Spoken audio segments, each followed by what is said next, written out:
2019 में मेरे पास एक क्लाइंट आया, उनका नाम नहीं लूँगा, एग्ज़ाम्पल के तौर पे उन्हें शर्मा जी बोल लेते हैं। शर्मा जी एक गवर्नमेंट एम्प्लॉयी थे, 28 साल की सर्विस, रिटायरमेंट आने वाला था। उन्होंने मुझसे कहा, "विपुल, मेरी ज़िंदगी की सबसे बड़ी अचीवमेंट पता है क्या है? मेरा अपना घर, वो भी लोन फ्री, कोई ईएमआई नहीं, ये मेरा एसेट है।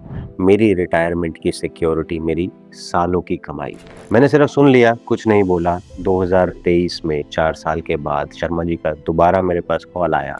उनकी बेटी की शादी थी, पैसे चाहिए थे उन्हें 30 लाख रुपए और मुझे बोला, "मुझे ये घर बेचना पड़ेगा।" मैंने पूछा, "कितने में बिकेगा?" उन्होंने बोला, 1 करोड़ 20 लाख रुपए मेरे हिसाब से मार्केट वैल्यू है, बट एजेंट बोल रहा है कि ये 95 लैक्स में बिकेगा, क्योंकि मार्केट थोड़ी-सी स्लो है और लोकेशन भी थोड़ी-सी पुरानी हो गई है। और फिर उन्होंने एक लाइन बोली जो मुझे आज तक याद है, "मेरा सबसे बड़ा एसेट, मुझे पैसे की ज़रूरत में काम नहीं आ रहा।" आज मैं आपसे एक सवाल पूछना चाहता हूँ जो शायद आपको थोड़ा-सा अनकंफर्टेबल कर दे। क्या आपका घर सच में एसेट है या हम सबने एक लायबिलिटी को एसेट का नाम दे दिया है? So welcome to your own channel the Vipul talks. This is your host Vipul और आज का वीडियो थोड़ा-सा अलग है। ये प्रोजेक्ट का कोई रिव्यू नहीं है, कोई नए लॉन्चेस का रिव्यू नहीं है। ये एक फिलॉसफी पे सवाल है जो हर इंडियन फैमिली में जनरेशन से पास होता आया है। अपना घर लो, एसेट बनाओ, बहुत ज़रूरी है। मैं ये नहीं कह रहा कि घर मत खरीदो, ये मेरा खुद का काम है, मैं एक रियल एस्टेट एडवाइज़र हूँ, मेरी रोज़ी-रोटी है ये।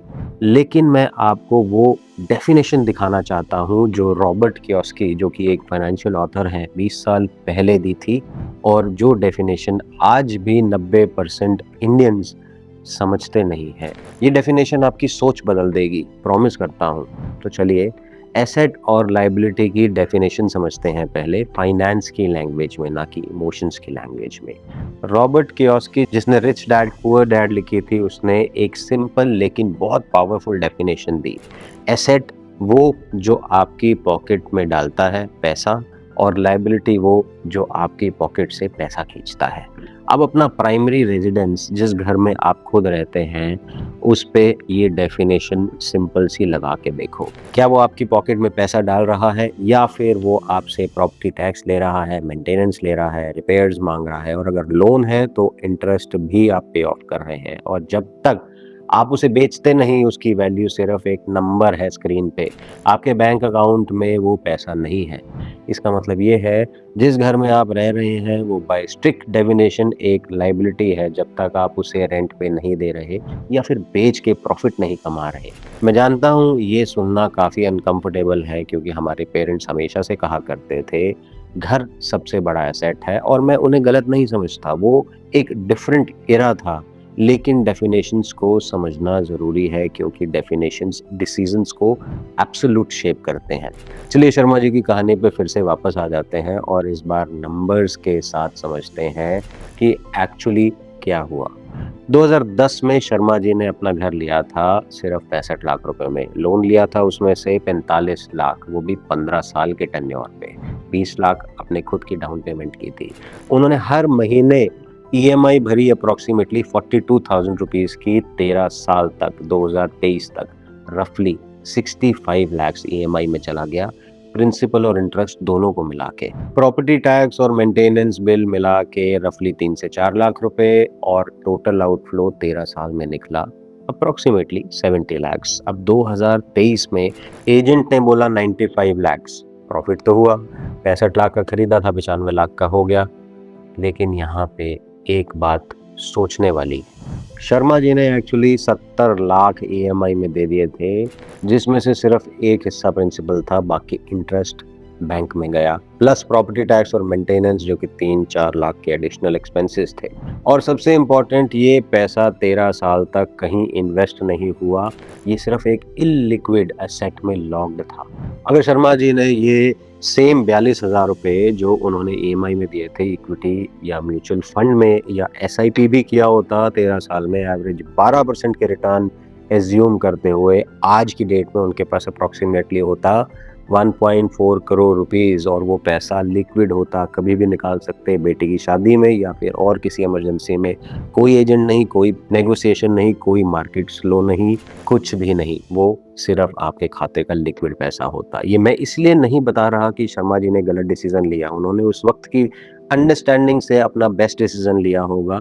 मैं ये इसलिए बता रहा हूँ कि आज आप बेटर अंडरस्टैंडिंग के साथ डिसीज़न ले सको। अब मैं आपसे बहुत फेयर होना चाहता हूँ क्योंकि सिर्फ नंबर्स दिखा के घर को बुरा बोल देना, ये भी गलत होगा। एक दूसरी कहानी सुनाता हूँ सेम एरिया में मेहता जी की। मेहता जी ने 2010 में घर लिया सिमिलर प्राइस पे, लेकिन उनका कैलकुलेशन बिल्कुल अलग था। उन्होंने ईएमआई भरी, लेकिन उन्होंने ये भी सोचा अगर मैं ये घर नहीं लेता तो मैं रेंट पे रहता, और रेंट भी पैसा ही है जो गया बिना कुछ वापस मिले। 13 साल अगर मेहता जी सिमिलर साइज़ के घर में रेंट पे रहते तो एवरेज रेंट 18,000 से लेके 35,000 तक हो गया होता, और टोटल आउटफ्लो 13 साल का रफली 35 से 40 लाख रुपए बनता। ये पैसा भी गया बिना किसी एसेट को बनाए। तो असली कंपैरिज़न ये नहीं है कि घर लो या घर ना लो, असली कंपैरिज़न ये है कि घर की EMI versus rent plus invest the difference, ये बहुत ज़रूरी है। और यहाँ ऑनेस्ट आंसर ये है कि ये डिपेंड करता है कितना डिफरेंस है ईएमआई और रेंट के बीच में, और क्या वो इंसान डिसिप्लिन तरीके से उस डिफरेंस को इन्वेस्ट कर रहा है या नहीं। सच बात तो ये है, बहुत लोग ये तो कह देते हैं कि मैं रेंट बचाऊँगा और इन्वेस्ट करूँगा, बट वो एक्चुअली इन्वेस्ट नहीं होता। वो पैसा लाइफ़स्टाइल में चला जाता है, एक नई कार आ जाती है, वेकेशन आ जाती है और कुछ और बहुत सारे एक्सपेंसेस। तो घर अपनी सारी वीकनेसेस के साथ एक फोर्स्ड डिसिप्लिन भी देता है ईएमआई भरने का, क्योंकि आप उसे स्किप नहीं कर सकते। ये एक तरह की फोर्स्ड सेविंग है, चाहे वो इनएफिशिएंट क्यों ना हो। तो सही सवाल ये नहीं है कि घर एसेट है या लायबिलिटी, सही सवाल ये है कि किस सिचुएशन में घर एसेट जैसा बिहेव करता है और किस सिचुएशन में एसेट लायबिलिटी जैसा बिहेव करता है।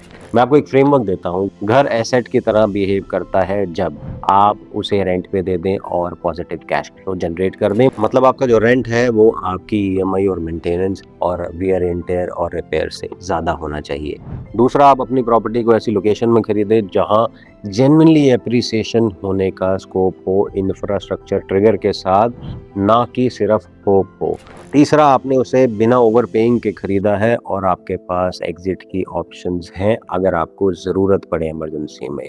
घर लायबिलिटी की तरह कब बिहेव करता है? जब आप उसमें खुद रह रहे हैं और ईएमआई आपकी इनकम के 40% से भी ज़्यादा है, फाइनेंशियल फ्लेक्सिबिलिटी ख़त्म हो जाती है उस केस में। दूसरा, आपने इमोशनल डिसीजन लिया है सबको लेना चाहिए वाली सोच से, बिना मार्केट रिसर्च के कि मैं सबने लिया तो मैं भी ले लेता हूँ। तीसरा, प्रॉपर्टी इलिक्विड हो और आपके पास कोई और इमरजेंसी फंड ना हो, मतलब सारा पैसा एक ही जगह लॉक्ड है, कोई भी सिंकिंग फंड नहीं। चौथा, आप उसे इन्वेस्टमेंट बोल के खरीद रहे हो बट एक्चुअली वो सिर्फ एक इमोशनल परचेज है जिसको आप जस्टिफाई कर रहे हो एक इन्वेस्टमेंट बोल के। घर खुद में ना तो असेट होता है और ना लायबिलिटी, बट घर एक टूल है। टूल का यूज़ कैसे होता है ये डिसाइड करता है वो असेट बनेगा या लायबिलिटी, उसको आप कैसे यूज़ करते हैं। तो मैं आपको एक ऑनेस्ट बात बताता हूँ, जब कोई क्लाइंट मेरे पास आता है पहले घर लेने के लिए, मैं उससे एक सवाल ज़रूर पूछता हूँ जो ज़्यादा एडवाइज़र शायद नहीं पूछते होंगे, शायद पूछते भी होंगे।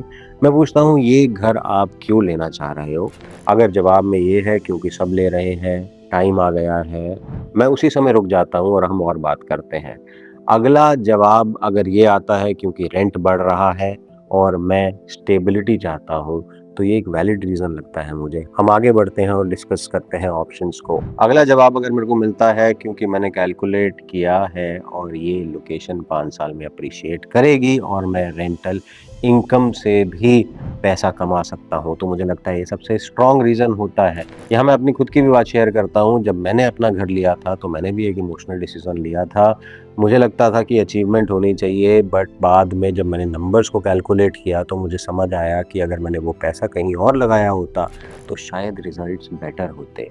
और ये इम्पोर्टेंट है, मैं आज उसी घर में खुश हूँ क्योंकि घर एक और डायमेंशन होता है जो एक्सेल शीट में नहीं होता। इमोशनल सिक्योरिटी, स्टेबिलिटी, बच्चों का फ्यूचर, अपनी जगह होने का एक फीलिंग।